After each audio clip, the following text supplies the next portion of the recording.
let's all stand for our prayer. Okay, let's pray. Angel of God, My guardian dear, to whom God's love commits me here. Ever this day be at my side, to light and guard, to rule and guide. Amen.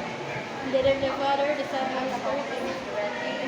Alright, so before we proceed to our next lesson, can you state what we have tackled last meeting? Alright, yes, Angelique. Commission teacher. Interest. Alright, very good.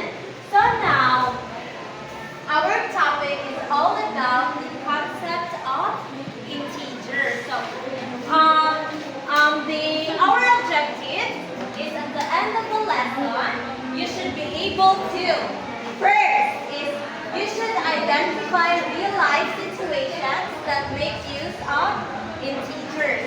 Second, describe the set of integers and solve problems involving concepts of integers. So, are you ready for our activity?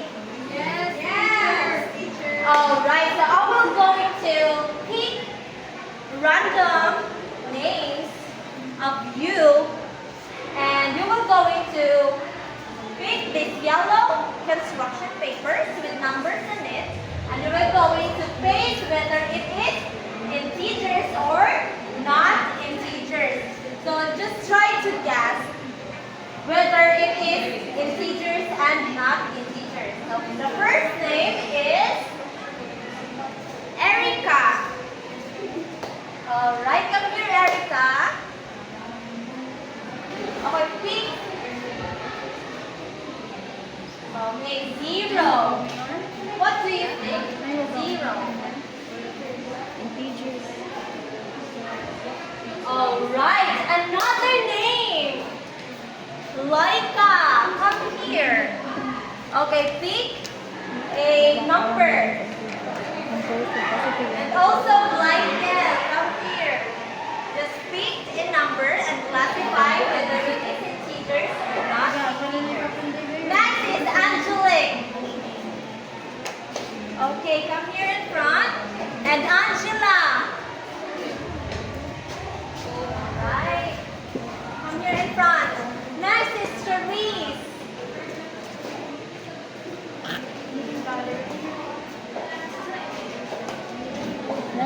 Okay, another name, Belle. Come here, Belle.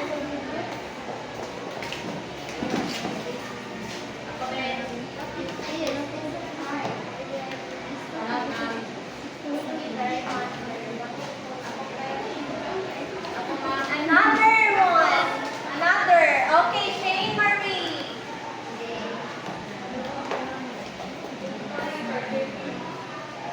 Okay. Next is Mary Laika.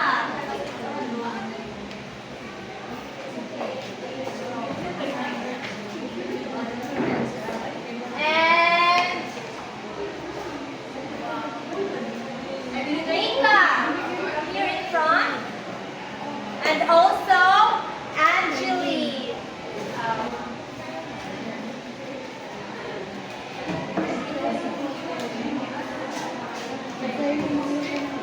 Okay, let's check whether their answer is true or their answer is correct and their answer is wrong. Okay, but before that, let's dive into our lesson. So, can you read what is the definition of integers? Integers are all positive and negative whole numbers, including 0.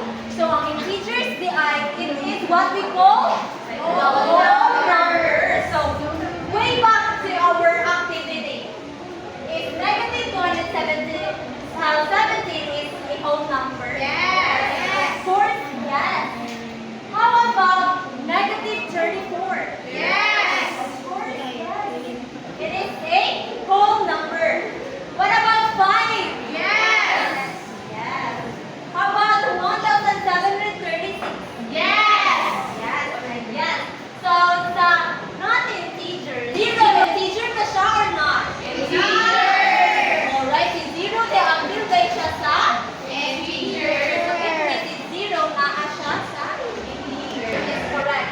So decimal points, fractions are not considered integers. So all the answer, including what is the value of pi again, is 3.14. So it means that pi is not an integer. And 3 is a what? Whole number. Whole number, but naman siya yung fraction, so it means either siya not and di siya integers. As well as 8.75 and 1/2. Okay, so integers day class is composed of positive and negative integers. So it means that si integers day nagsunod siya sa number line. So mommy si number line. Si number line class is what we call infinity. Sa dapat kayo siya class na dili siya kung anong gigutaan niya sa arrow, so it means so on or counting pa siya. The positive integers, can you read? Can be denoted by a plus sign.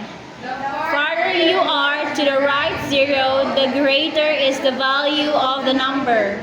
Yes, si positive integers day class 19. Dili nga positive. So ipadong siya sa right. So it means day class nga ang tanan gikan kang zero padung sa right. That is what we call the Positive integers How about the negative integers? Can you read?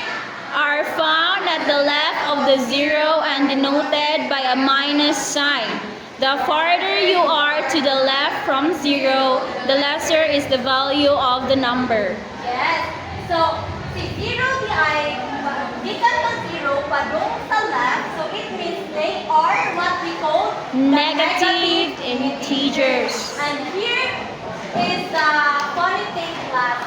So, si zero di ay kung sa positive siya, kung si zero padung siya taas, or padung by 1, 2, 3, 4, so it means mo greater ang value. So, the more nga mo taas siya, the more nga dako siya ang value.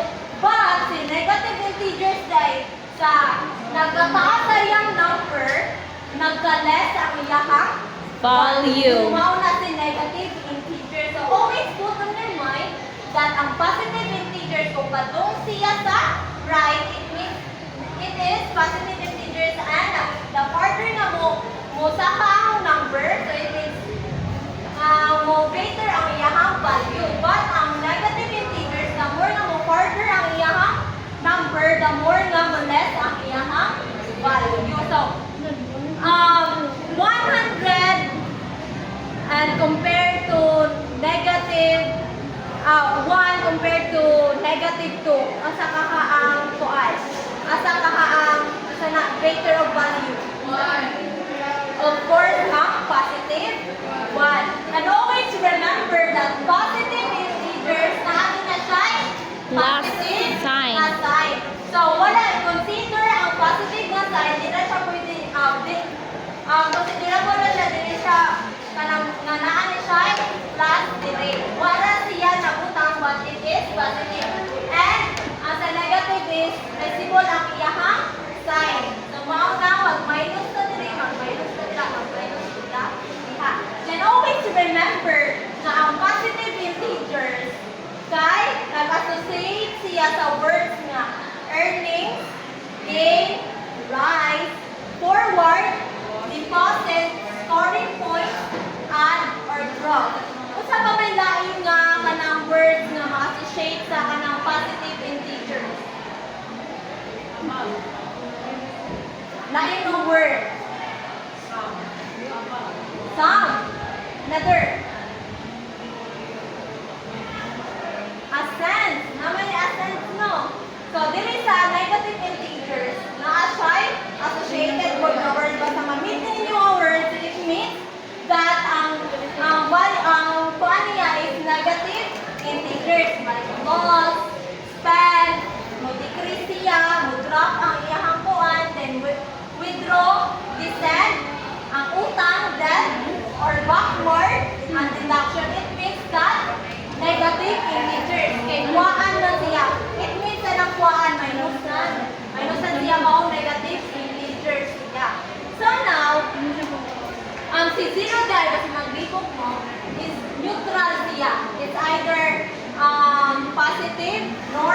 negative. Wala siya value. Naragin siya sa zero or what we call origin.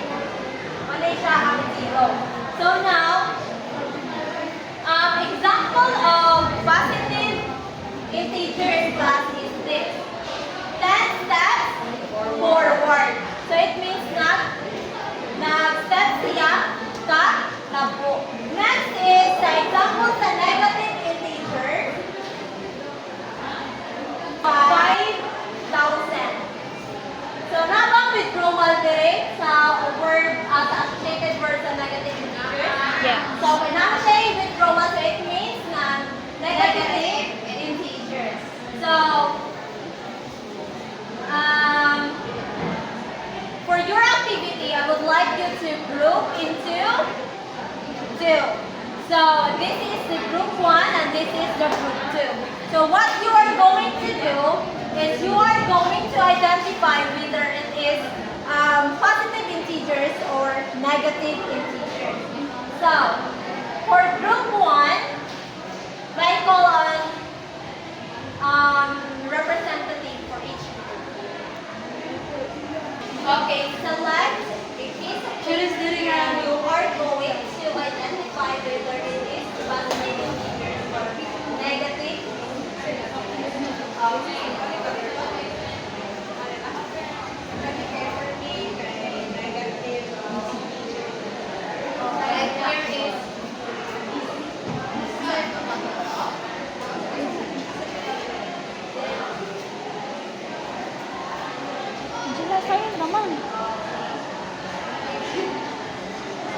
So it means, anong deduction, anong nakayon ka nga? Negative integer. Ang word na reduction. Right? Very good. Let's give Angela a round of applause. Alright, another representative coming from group 2. Okay, select a piece of paper here and you're going to paste here, they, or here, no, negative or positive siya nga integers. Positive integers, ito rin ang negative integers. Okay, let's check if the choice is correct. So increase of 3 kilograms. So is it right or wrong? Right. Why? Because the word increase. Kung sa'yo, gusto sa increase para gano'n lang, negative. Decrease. Of course, decrease. Very good, Shireen.